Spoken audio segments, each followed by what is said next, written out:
चले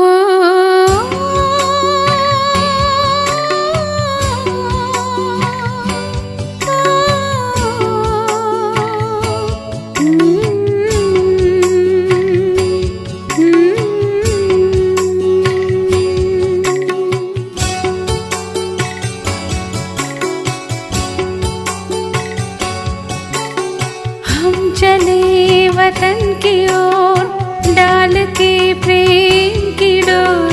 हम चले वतन की ओर डाल के प्रेम की डोर। बाबा खींच रहा है आज सहज ही अपनी ओर। हम चले वतन की ओर।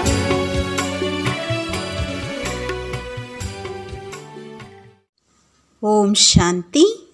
18/1/1975 அவ்யக்த பாப்தாதா மதுபன். வாணியின் தலைப்பு சாக்ஷாத்கார மூர்த்தி மற்றும் ஃபரிஷ்தா ஆவதற்கான அழைப்பு. அனைத்து அன்பான குழந்தைகளுக்கும் அன்பின் பிரதிபலனை அன்பாக கொடுத்து கொண்டிருக்கின்றார். பாப்தாதாவிற்கு குழந்தைகள் அணிவித்த கண்களின் மணி முத்து மற்றும் கழுத்தின் மாலை ஆகியவற்றிற்கு பதிலாக ஞான ரத்தினங்களின் மாலையை பாப்தாதா கொடுக்கின்றார். இன்று அமிர்த வேளையில் ஒவ்வொரு அன்பான குழந்தைகளின் எண்ணம் பாப்தாதாவிடம் வந்து சேர்ந்தது. ஒவ்வொருவரின் ஆன்மீக உரையாடல், ஒவ்வொருவரின் நல்ல எண்ணம், ஒவ்வொருவர் செய்த உறுதிமொழி வந்து சேர்ந்தது. அனைத்து ஆன்மீக உரையாடலுக்கு பதிலாக பாப்தாதா அவரே அவ்யக்தத்திலிருந்து வியக்தத்தில் வந்து சந்தித்து கொண்டிருக்கின்றார். தந்தையை குழந்தைகள் வியக்தத்தில் அழைக்கிறார்கள், மேலும் தந்தை குழந்தைகளை அவ்யக்த வதனத்திற்கு அழைக்கின்றார். அவ்யக்த வதனவாசியான தந்தைக்கு சமமாக அவ்யக்தம் ஆக வேண்டும். இதுதான் குழந்தைகள் மற்றும் தந்தையின் நல் விருப்பமும் ஆகும். இப்பொழுது கூறுங்கள், எவ்வளவு காலத்தில் அவ்யக்த வதனத்திற்கு வருவீர்கள்? அவ்யக்த வதனத்தின் சந்திப்பு எவ்வளவு அழகானது, அதை தெரிந்திருக்கிறீர்களா? பாப்தாதாவும் குழந்தைகள் இல்லாமல் திரும்பி வீடு செல்ல முடியாது. வீடு செல்வதற்கு முன்பு அவ்யக்த ஃபரிஷ்தாக்களின் சபை அவ்யக்த வதனத்தில் கூடும். அந்த சபைக்கு அனைத்து அன்பான குழந்தைகளை பாப்தாதா வரவேற்று கொண்டிருக்கின்றார். குழந்தைகள் தந்தையை பழைய உலகத்தில் வாருங்கள் என்று அழைக்கிறார்கள். ஆனால் தந்தை குழந்தைகள் உங்களை ஃபரிஷ்தாக்களின் உலகிற்கு அழைக்கின்றார்.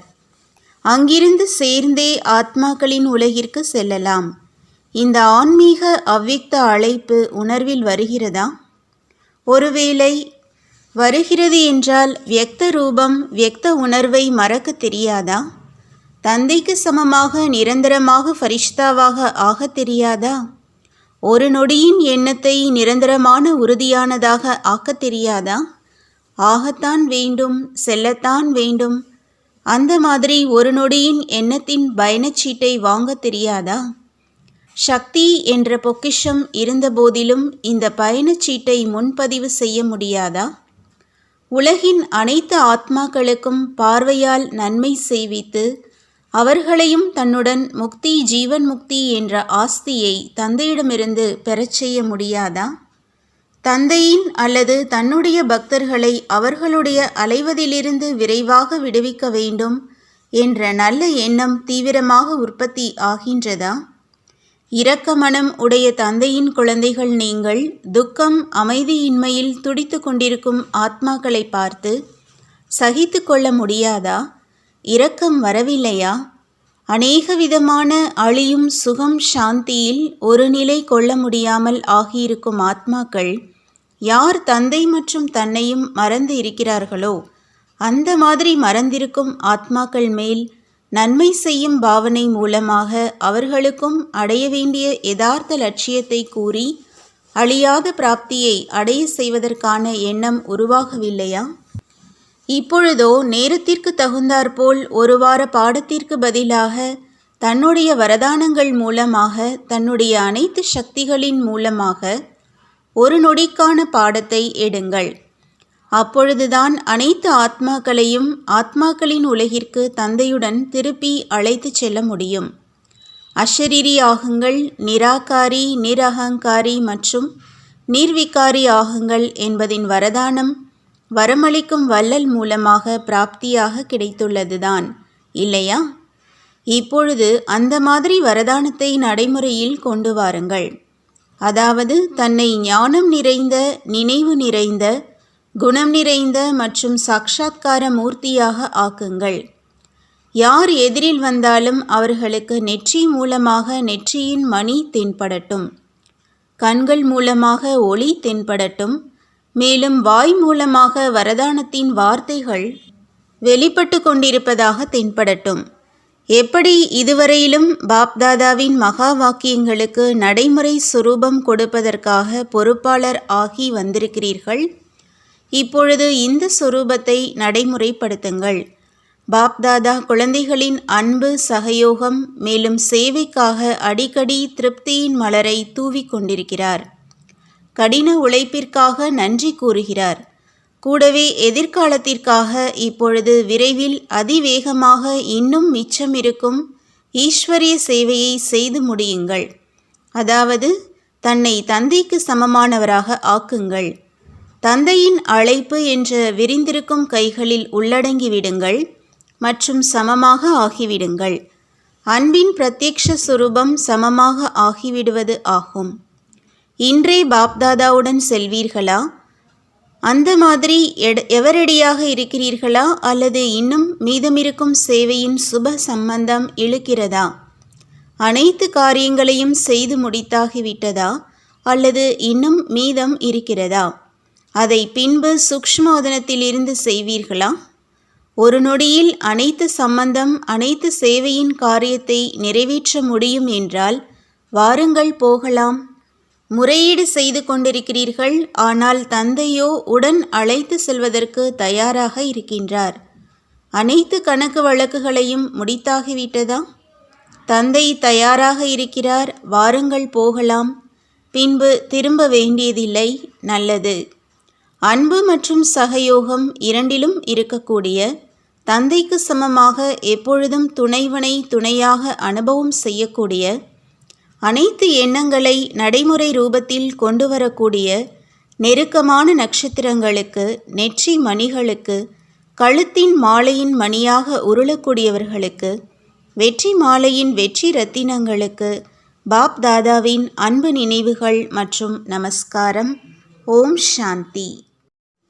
பரிவர்த்தனை ஆவதற்காக உறுதிமொழி. மதுபனை என்ன மகிமை செய்கிறீர்கள்? இது பரிவர்த்தனை செய்யும் பூமி என்று கூறுகிறீர்கள். நீங்கள் அனைவரும் பரிவர்த்தனை பூமியில் அல்லது வரதான பூமியில் வந்திருக்கிறீர்கள். தன்னில் மற்றும் மற்றவர்களில் வரதானத்தின் அனுபவத்தை செய்கிறீர்களா? இங்கு வருவது என்றால் வரதானத்தை அடைவது, பரிவர்த்தனை செய்வது. இப்பொழுது என்ன பரிவர்த்தனை செய்ய வேண்டும்? விசேஷமாக எந்த பலகீனம் மற்றும் எந்த சம்ஸ்காரம் அவ்வப்பொழுது தடை ரூபமாக ஆகிறது, அந்த மாதிரி சம்ஸ்காரம் மற்றும் பலகீனத்தை இங்கு பரிவர்த்தனை செய்து செல்ல வேண்டும். அப்பொழுதுதான் தன்னில் பரிவர்த்தனை கொண்டு வந்திருக்கிறார் என்று கூறுவோம். விசேஷ ஊக்கம், உற்சாகம் மற்றும் முழு ஈடுபாட்டோடு இங்கு வரை வந்து சேர்ந்திருக்கிறீர்கள் என்றால், இங்கு மதுபனில் தன்னுடைய முழு ஆர்வம் மற்றும் ஈடுபாட்டை அந்த மாதிரி அக்னி ரூபமாக ஆக்குங்கள். அந்த அக்னியில் அனைத்து வீணான எண்ணம், அனைத்து பலகீனங்கள், இன்னும் விலகாமல் இருக்கும் பழைய சம்ஸ்காரங்கள் பஸ்மம் ஆகிவிடட்டும். மதுபண்ணை அஸ்வமேத ருத்ரஞான மகா யக்யம் என்று கூறப்படுகிறது. யக்யத்தில் என்ன செய்யப்படுகிறது? ஸ்வாகா செய்யப்படுகிறது. நீங்கள் குழந்தைகளும் தினசரி எழுந்து அமிர்த வேளையில் முழு ஈடுபாட்டின் அக்னியின் யக்யத்தை படைக்கிறீர்கள். அந்த ஈடுபாடு என்ற அக்னியில் தன்னுடைய பலகீனத்தை ஸ்வாகா செய்கிறீர்கள். ஆனால் இது மகா யக்யமாகும். மதுபனில் வருவது என்றால் மகா யக்யத்தில் வருவது. மதுபனை ஏன் மகா யக்யம் என்று கூறினோம்? ஏனென்றால் இங்கு அநேக ஆத்மாக்களின் முழு ஈடுபாட்டின் அக்னியின் கூட்டம் இருக்கிறது. எப்படி அநேக தடவைகள் சுயம் தானே உறுதிமொழி எடுக்கிறீர்கள், எண்ணத்தை உருவாக்குகிறீர்கள், அதே போலவே மதுபனில் நீங்களும் அந்த மாதிரி உறுதிமொழி எடுக்கிறீர்களா? எண்ணத்தை உருவாக்குகிறீர்களா? என்ன நினைக்கிறீர்கள்? வரும் காலங்களில் அது முற்றிலுமே இல்லாமல் போய்விடும் அளவிற்கு அந்த மாதிரி ஆகுதி போடுகிறீர்களா? மகா யஜ்யத்தில் மகா ஆகுதி போட வேண்டும். சாதாரண ஆகுதி அல்ல. அநேக ஆத்மாக்களின் முழு ஆர்வம் மற்றும் ஈடுபாட்டின் அக்னி இருக்கும் பொழுது ஆகுதி போட்டீர்களா? இங்கிருந்து செல்கிறீர்கள், போட்டுவிட்டு செல்கிறீர்களா? அல்லது இப்பொழுது மீண்டும் திருப்பி எடுத்துக்கொண்டீர்களா? அல்லது எந்தவிதமான எல்லையும் எண்ணெயையும் போடுவது என்று யோசிக்கிறீர்களா? எத்தனை முறை மகா யஜ்யத்தில் வருகிறீர்களோ அத்தனை தடவை மகா யஜ்யத்தில் ஆகுதி போட்டிருக்கிறேனா என்று சோதனை செய்கிறீர்களா? சம்பூர்ண சமர்ப்பணம் ஆகியிருக்கிறீர்களா அல்லது திருப்பி எடுத்துச் செல்கிறீர்களா? ஆகுதி சம்பூர்ண சமர்ப்பணம் ஆகிவிடுகிறதா அல்லது உங்களிடமே இருந்து விடுகிறதா? இது பழைய உலகத்தில் உபயோகமாக இருக்கும் என்று அந்த மாதிரி யோசிக்கவில்லையே. ஆனால் அந்த மாதிரி ஆகிறது. பலகீனமானவர் கையை பின்னுக்கு இழுத்து விடுகிறார். ஒருவேளை ஆகுதி போடுவதில் பலகீனமானவராக இருக்கிறீர்கள் என்றால் வெப்பம் இருக்கும் காரணத்தால் பாதி ஆகுதி வெளியிலும் பாதி ஆகுதி உள்ளும் விழுந்து விடுகிறது. இங்கே இருக்கும்போதும் செய்யலாமா அல்லது வேண்டாமா என்று யோசிக்கிறீர்கள். ஆகுமா அல்லது ஆகாதா, செய்ய முடியுமா அல்லது செய்ய முடியாதா என்று புத்தி என்ற கையை முன்னுக்கும் பின்னுக்கும் கொண்டு சென்று கொண்டே இருக்கிறீர்கள். எனவே சம்பூர்ண ஸ்வாகா ஆவதில்லை. ஒரு ஓரமாக இருந்து விடுகிறது, சிதறி விடுகிறது. எப்பொழுது சம்பூர்ண ஸ்வாகா ஆகவில்லை என்றால் சம்பூர்ண வெற்றி ஏற்படுவதில்லை. அதிகமாக யோசிக்கிறீர்கள், குறைவாக செய்கிறீர்கள் என்றால் பலனும் குறைவாக கிடைக்கும். முதலில் தைரியம் குறைவாக இருக்கிறது, எண்ணம் சக்திசாலியானதாக இல்லை என்றால் காரியத்தில் பலமும் இருப்பதில்லை. எனவே பலனும் குறைவாகவே இருக்கும். பிறகு என்ன செய்கிறீர்கள்? பாதி இங்கேயும் பாதி அங்கேயும் சிதறவிடுகிறீர்கள். அப்படியானால் வெற்றி ஏற்படவில்லை இல்லையா? இப்பொழுது உங்கள் அனைவரின் ரிசல்ட்டாக என்ன ஆகியிருக்கிறது? வெற்றி ஏற்பட்டதா? யஜ்யத்தில் சம்பூர்ண ஆகுதி இடப்பட்டதா அல்லது சிதறிவிட்டதா? இப்பொழுதோ என்ன யோசிக்கிறீர்களோ அதை நடைமுறையில் இன்றிலிருந்து இந்த பலகீனம் மீண்டும் வராது என்று நிரப்பிச் செல்ல வேண்டும். சம்பூர்ண சமர்ப்பணம் செய்வதற்கு துணிச்சல் இருக்கிறதா அல்லது குறைவாக இருக்கிறதா? விநாசம் ஏற்படவில்லை என்றால், சொர்க்கம் வரவில்லை என்றால் சென்றடைவோமா அல்லது இல்லையா? பின்பு மனிதர்கள் என்ன சொல்வார்கள்? அந்த மாதிரி புத்திசாலியாக ஆகாதீர்கள். அனைவருக்கும் இந்த நிலைமைதான். முதலில் கையை முன்னுக்கு கொண்டு வருகிறார்கள், பின்பு வெப்பம் வருகிறது என்றால் கையை பின்னுக்கு இழுத்து விடுகிறார்கள். தைரியம் வருகிறது, ஆனால் கொஞ்சம் தடை வருகிறது என்றால் அடிகள் பின்னால் எடுத்து வைத்து விடுகிறார்கள். அந்த மாதிரியானவர்களின் நிலை என்னவாகும்? கதி சத்கதியையும் தெரிந்திருக்கிறீர்கள் இல்லையா? ஞானம் நிறைந்தவராக இருந்த போதிலும் ஒருவேளை யாராவது செய்யவில்லை என்றால் என்னவென்று கூறுவது? இதை திருப்பி எடுத்துக்கொண்டார் என்றால் என்ன நிலைமை ஏற்படும்? வேண்டுமென்றே ஒருவேளை செய்யவில்லை என்றால் அவரை என்னவென்று கூறலாம்? லைட் மற்றும் மைட் ரூபம் இருந்த போதிலும் ஏன் செய்ய முடிவதில்லை? என்ன காரணம்? ஞானம் உங்களுடைய புத்தி வரை இருக்கிறது, விவேகம் வரை இருக்கிறது, தெரிந்திருக்கிறீர்கள், அது சரிதான். ஆனால் ஞானத்தை நடைமுறையில் கொண்டு வருவது மற்றும் உள்ளே நிரப்புவது எப்படி என்று தெரிவதில்லை. உணவு இருக்கிறது, சாப்பிடவும் செய்கிறீர்கள். ஆனால் சாப்பிடுவது வேறு விஷயம், சாப்பிட்டு அதை ஜீரணம் செய்வது வேறு விஷயமாகும். உள்ளே நிரப்புவதில்லை, ஜீரணம் ஆவதில்லை, இரத்தமாக ஆவதில்லை, மேலும் சக்தி கிடைப்பதில்லை. நாக்களவில் சாப்பிட்டீர்கள் என்றால் இரத்தமாக ஆகாது, சக்தி கிடைப்பதில்லை. உள்ளே நிரப்பிய பிறகுதான் சக்தியின் ரூபம் ஆகின்றது. உள்ளே நிரப்பவில்லை என்றால் நாக்கின் ரசனையோடு இருந்து விடுகிறது. உள்ளே நிரப்பினால் சக்தி ஆகும். கேட்பதில் ஆர்வம் வந்தது, புரிந்து கொண்டீர்கள். ஆனால் உள்ளே நிரப்பவில்லை, நடைமுறையில் கொண்டு வரவில்லை. எவ்வளவு தாரணையில் வந்ததோ, சம்ஸ்காரம் ஆகிவிடுகிறதோ, அப்பொழுதுதான் நடைமுறையில் வெற்றியின் சொரூபம் தென்படும். ஞானம் நிறைந்த நிலையின் அர்த்தம் என்ன? ஞானம் நிறைந்ததின் அர்த்தம் ஒவ்வொரு கர்ம இந்திரியங்களில் ஞானம் நிரம்பிவிட வேண்டும். என்ன செய்ய வேண்டும் மற்றும் என்ன செய்யக்கூடாது என்றிருந்தால் ஏமாற்றம் அடையும் விஷயம் இருக்கும். எப்பொழுது ஆத்மாவில் ஞானம் வந்துவிடுகிறது என்றால் கண்களும் மற்றும் உள் உணர்வும் ஏமாற்றம் கொடுக்காது. பிறகு அனைத்து இந்திரியங்களில் ஞானம் நிரம்பிவிடுகிறது. எப்படி உணவினால் சக்தி நிரம்பிவிடுகிறது, பின்பு சக்தியின் ஆதாரத்தினால் காரியம் நடக்கிறது. இப்பொழுது ஞானத்தை நிரப்ப வேண்டும். ஒவ்வொரு கர்ம இந்திரியத்தையும் ஞானம் நிறைந்ததாக ஆக்குங்கள். ஒவ்வொரு வருடமும் வருகிறீர்கள். இப்பொழுது செய்வோம் என்று கூறி உறுதிமொழி கொடுத்து செல்கிறீர்கள். இப்பொழுது இந்த உறுதிமொழி எப்பொழுது நிறைவேறும்? என்ன நினைக்கிறீர்களோ மற்றும் என்ன காரியம் செய்கிறீர்களோ இந்த இரண்டிற்கும் உள்ள வித்தியாசத்திற்கான காரணம் என்ன?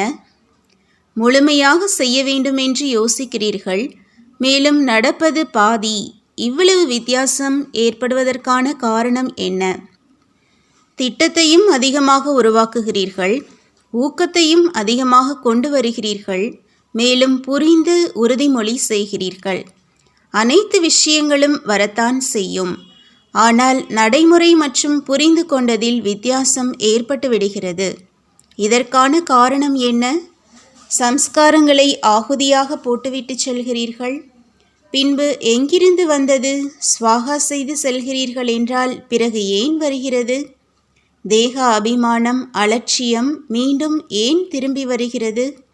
இதற்கான காரணம் என்ன? காரணம் என்னவென்றால் ஸ்வாகா செய்ய வேண்டும் என்ற எண்ணத்தை செய்து செல்கிறீர்கள். ஆனால் எண்ணத்தின் கூடவே எப்படி விதை விதைக்கிறீர்கள், பின்பு அதை பராமரிக்கிறீர்கள். ஆனால் இதில் என்ன பராமரிப்பு தேவையோ அந்த பராமரிப்பை செய்வதில்லை. நேரத்திற்கு ஏற்றபடி அதன் அவசியத்தை வைக்க வேண்டும். நீங்கள் விதை விதைத்துவிட்டு அலட்சியமானவராக ஆகிவிடுகிறீர்கள். பாபாவிற்கு கொடுத்தாகிவிட்டது, இப்பொழுது பாபாவிற்கு தான் தெரியும்.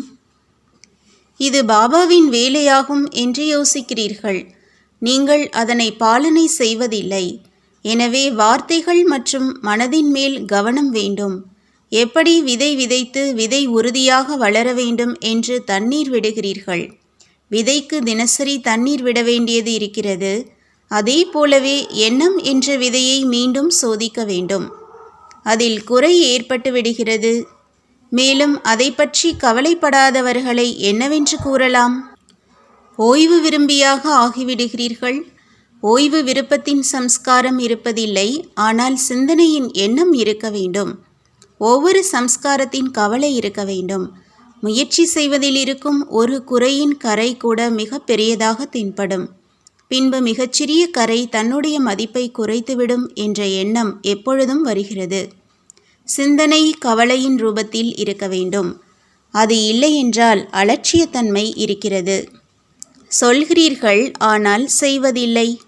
எது பிற்காலத்தின் யுக்தியாக இருக்கிறதோ அதை நடைமுறையில் கொண்டு வாருங்கள்.